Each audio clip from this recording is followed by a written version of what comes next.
할렐루야, 좋은 아침입니다. 오늘도 하나님의 말씀을 맡은 우리들, 예수 믿는 자들, 하나님의 말씀을 맡았다는 것은 기쁨이요 즐거움이지만 또한 고통과 고난도 수반되고 때로는 대가지불도 수반되는 것이죠. 하지만 하나님과 동역한다는 것은 어쨌든 기쁨이고 즐거움입니다. 하나님의 말씀을 맡은 오늘 계속 묵상하고 있는 에스겔의 삶은 하나님의 말씀을 몸으로 삶으로 보여줘야 되기 때문에 정말로 좀 쉽지 않은 삶을 살았습니다. 선지자 중에 호세아 같은 사람, 그리고 지금 묵상하고 있는 에스겔 같은 사람은 하나님의 말씀을 맡은 자로서 정말 많은 삶의 대가를 지불했던 사람이죠. 오늘도 그런 말씀을 함께 묵상하면서 도전받고 하나님 말씀 맡은 엄중한 이 부르심에 대해서 오늘도 도전받는 그런 귀한 시간이 되길 축복합니다. 오늘은 2015년 9월 17일 목요일입니다. 오늘 우리에게 주시는 말씀은 에스겔서 4장 1절부터 17절 행동으로 삶으로 말씀을 보여주십시오. 오늘 말씀은 이런 것입니다. 예루살렘을 톱 하나 가져다 그리게 합니다. 그리고 성벽을 쌓고 어쨌든 이 예루살렘이 포위되고 그 다음에 철벽이 세워지고 이런 등등의 모습을 통해서 예루살렘이 받을 어떤 그 징조에 대한 말씀을 이 에스겔에게 해주시는 말씀입니다. 읽어보겠습니다. 너 인자야, 토판을 가져다가 그것을 내 앞에 놓고 한 성읍 곧 예루살렘을 그 위에 그리고 그 성읍을 에워싸되 그것을 향하여 사다리를 세우고 그것을 향하여 흙으로 언덕을 쌓고 그것을 향하여 진을 치고 그것을 향하여 공성태를 둘러 세우고 또 철판을 가져다가 너와 성읍 사이에 두어 철벽을 삼고 성을 포위하는 것처럼 에워싸라. 이것이 이스라엘 족속에게 징조가 되리라. 이렇게 모형이지만 그걸로 그 이스라엘에 또 예루살렘에 유다에 주시는 메시지를 주십니다. 그 다음 이제 하라고 하는 행동이 이런 것입니다. 왼쪽으로 이스라엘 족속의 죄악을 짊어지는데 눕는 날이 390일, 하루당 1년입니다. 390년. 그렇게 혹독하게 이스라엘을 다루시겠다는 하나님의 의지입니다. 그 다음 그 390일이 범죄한 횟수대로라고 기록되어 있죠.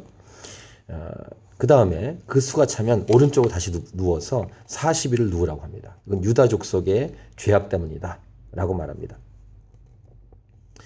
그러니까 이 죄가 이스라엘과 유다가 죄가 쌓이고 쌓여서 하나님이 다루시는 그 기한이 390년 그 다음에 40년이라는 것입니다.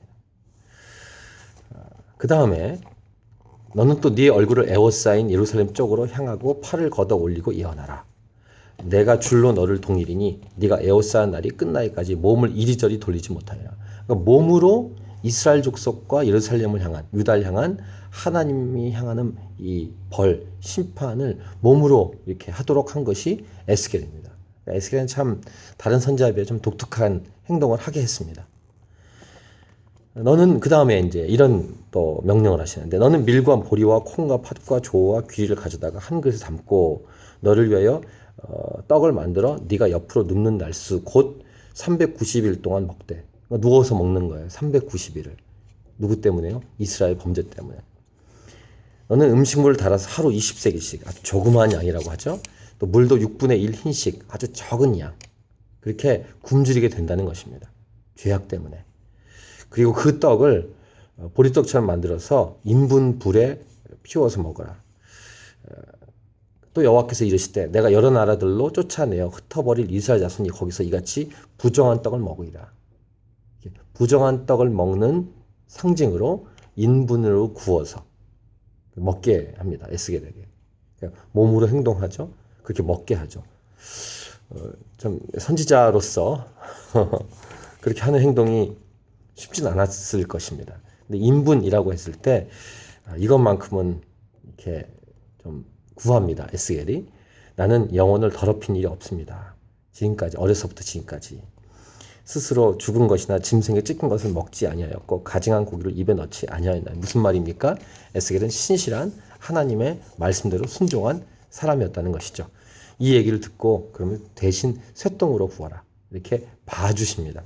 이 대목이 왔을 때 에스겔과 하나님의 어떤 친밀감 이런 것도 생각했고 하나님이 디테일하게 들어주신다. 그다음에 봐주시는 영역도 있다라는 사실을 보게 됩니다.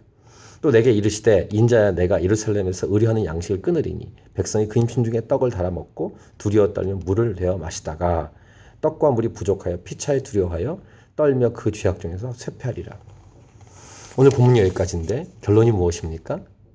그만큼 죄악이 심한 이스라엘과 유다라는 것이죠. 하나님은 이 죄를 넘기지 않고 심판하시겠다는 것입니다. 그리고 이 죄악을 후대에 누구에게 쏟으십니까? 예수 그리스도에게 쏟으십니다.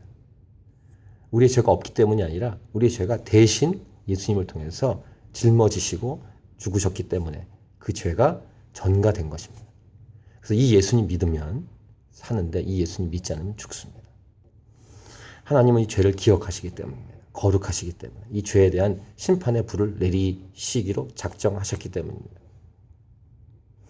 그리고 에스겔을 생각합니다. 오늘 제목처럼 행동으로 삶으로 말씀을 보여주십시오 라고 하는 것처럼 하나님 말씀 맡은 자가 그렇게 쉽게 살 수 있지 않다는 사실을 알 수 있게 하십니다. 하나님 말씀은 무게가 있습니다. 거룩하시기 때문입니다. 영광이기 때문입니다. 그 사명을 저와 여러분에게 맡겨주셨습니다. 특별히 하나님 말씀을 직접 맡은 분도 계시지만 예수 믿는 자는 기본적으로 하나님 말씀, 복음을 맡은 자입니다. 듣든지 아니 듣든지 때를 얻든지 못 얻든지 이 말씀을 증거해야 합니다. 어떻게 해요? 오늘 에스겔은 몸으로 먹는 것으로 이렇게 보였던 것처럼 오늘 제목처럼 우리 행동과 삶으로 다른 사람에게 특별히 믿지 않은 자에게 보여주어야 하는 것입니다. 증거되어야 하는 것입니다. 우리는 이 일의 증인이기 때문입니다. 십자가에서 이 엄청난 죄악을 예수님이 지셨다는 이 놀라운 소식을 증거하는 사명을 하나님은 우리에게 주셨습니다. 이 사명을 증거하고 보여주고 전해서 하나님의 놀라운 영광이 많은 사람들이 예수님 믿음으로 말미암아 드러나기를 축복합니다. 오늘도 주의 말씀 맡은 자로 오늘 승리합시다. 할렐루야. 파이팅.